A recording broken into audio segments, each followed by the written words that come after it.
మిత్రులందరికీ నమస్కారం. నిన్న వరంగల్ జిల్లా దేవరుప్పుల మండలం లక్ష్మీబాయి తండాకు నేను నాతో పాటు గౌరవ మాజీ ఉప ముఖ్యమంత్రి వర్యులు కడియం శ్రీహరి గారు, మాజీ మంత్రి దయాకర్ రావు గారు, మాజీ మంత్రి సత్యవతి రాథోడ్ గారు, పెద్ది సుదర్శన్ రెడ్డి గారు, మేమందరం కూడా క్షేత్రంలో రైతుల యొక్క పరిస్థితి చూడడానికి వెళ్ళడం జరిగింది. సో ఆ లక్ష్మీబాయి తండాకు వెళ్ళినప్పుడు రైతుల కళ్ళల్లో కన్నీళ్ళు, ఆవేదన ప్రత్యక్షంగా చూసాం. ఒక రైతు సత్యమ్మ, ఆవిడ పొలంలోకి మేము వెళ్ళాం. భర్త పేరు నరసింహ అనుకుంటా. 4 బోర్లు వేశారు. 4 బోర్లు వేస్తే చుక్క నీళ్లు పడలేదు. బావులు పూడిక తీయడానికి క్రేన్లు కిరాయికి తెచ్చుకొని పూడిక తీస్తూ ఉన్నాం. దాదాపు 4 లక్షల రూపాయలు అప్పయిందని చెప్పి వాళ్ళు ఎంతో ఆవేదనతో మా దృష్టికి తీసుకురావడం జరిగింది. అట్లా ఒక్కొక్క రైతు, లక్ష్మి అనే రైతు 6 బోర్లు వేశానని, సత్యమ్మ 4 బోర్లు వేశానని, జంకు 9 బోర్లు వేశానని, శివశంకర్ 6 బోర్లు వేశానని, విజయ 4 బోర్లు వేశామని, వేసిన పంటలో బారాన ఎండిపోయింది, చారాన్నే మిగిలింది, అది కూడా వస్తుందా రాదా అనేటువంటి ఆందోళన రైతుల కళ్ళల్లో కనబడ్డది. ఇంత జరుగుతూ ఉంటే, పరిస్థితి క్షేత్రస్థాయిలో ఇంత గంభీరంగా ఉంటే ఈ రాష్ట్ర ప్రభుత్వానికి చీమగుట్టినట్టు కూడా లేదు. ఆ రైతులతో నిన్న నేను మాట్లాడినప్పుడు గత 10 ఏళ్లలో ఎన్నడూ ఇట్లాంటి పరిస్థితి రాలేదు. కేసీఆర్ గారు ఉన్నాక ఒక గుంట కూడా ఎండలేదు. ఈ ప్రభుత్వం వచ్చిన తర్వాత పరిస్థితి దయనీయంగా ఉంది. మా తండాలో తాగడానికి కూడా నీళ్లు రావడం లేదు. వారం రోజులకు ఒక్కసారి మంచినీళ్ళు వస్తూ ఉన్నాయి అని చెప్పి ఆ అక్కా చెల్లెలు ఎంతో ఆవేదన వెలుబుచ్చడం జరిగింది.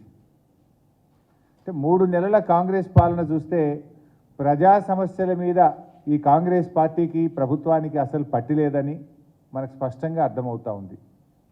కానీ అదే సమయంలో ప్రజల దృష్టి మరల్చడానికి చిల్లర ప్రయత్నాల మీద ఎక్కువ దృష్టి పెట్టినట్టు కూడా మనకు స్పష్టమవుతూ ఉంది. రాష్ట్రంలో రైతులు గత 10 ఏళ్లలో ఎప్పుడూ లేనంత తీవ్రమైనటువంటి ఆందోళనలో ఇవాళ రాష్ట్రంలో రైతులు ఉన్నారు.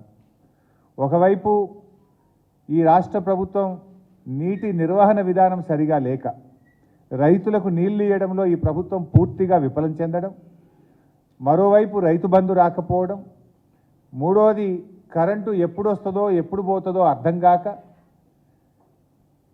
ఈ వచ్చిరాని కరెంటుతో, లో వోల్టేజీ కరెంటుతో మోటార్లు కాలిపోతూ ఉంటే ఇలా రైతుల మీద ఆర్థిక భారం పడుతున్నటువంటి పరిస్థితి.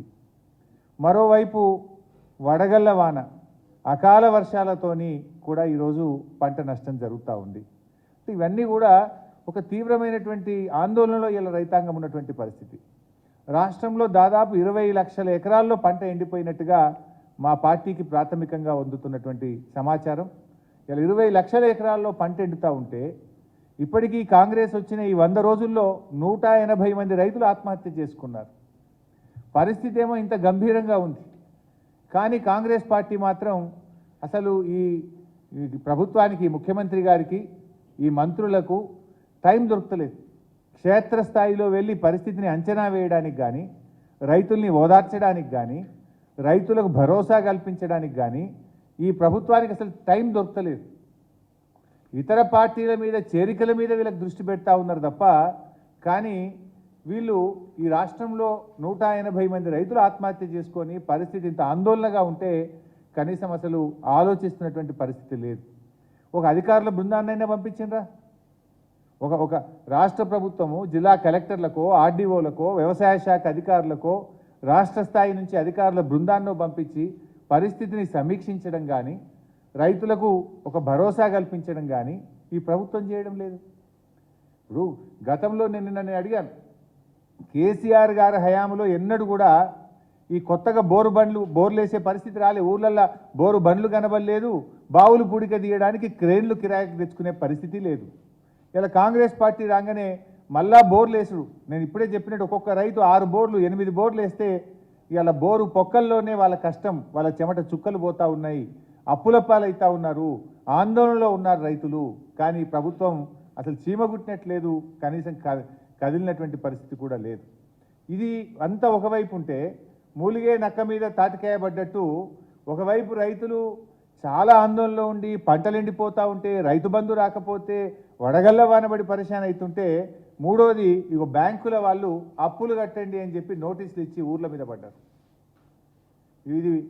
ఇది ఎక్కడ అంటే సంగారెడ్డి జిల్లా రేగోడు మండలంలో ఏపీజీవీబీ బ్యాంకు రేగోడు, కోత్వాన్పల్లి, వెంకటాపూరు, మర్పల్లి, చౌదర్పల్లి తదితర గ్రామాల్లోకి వెళ్ళి అప్పులు కట్టరా మిమ్మల్ని కోర్టులో కేసులు పెడతాం అని చెప్పి లీగల్ నోటీసులు ఇచ్చారు.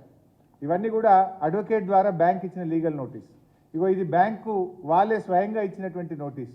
మీరు వీడియో కూడా ఒకసారి చూడండి ఏ రకంగా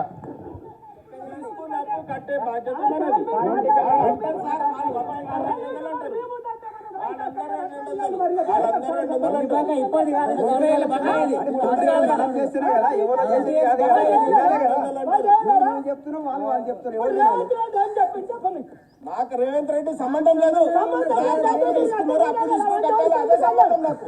నాకు రేవంత్ రెడ్డి చెప్పిండు, నరేంద్ర మోడీ చెప్పిండు, నాకు సంబంధం లేదు. వాళ్ళు ఏదైనా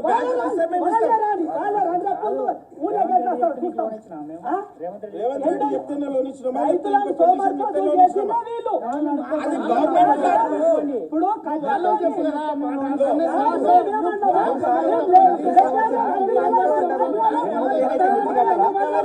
అప్పుడేమో కట్టుకుంటారు, ఇప్పుడేమో కట్టినట్టే బాణం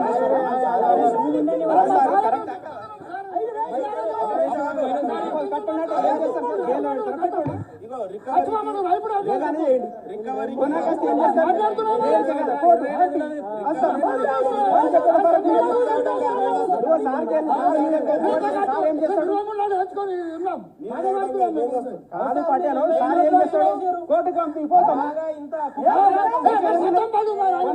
300 ఉద్యోగం చేస్తా నేను ఎంత మిగిలింది కోర్టు కట్టించుకుంటాను 50,000 కడతాం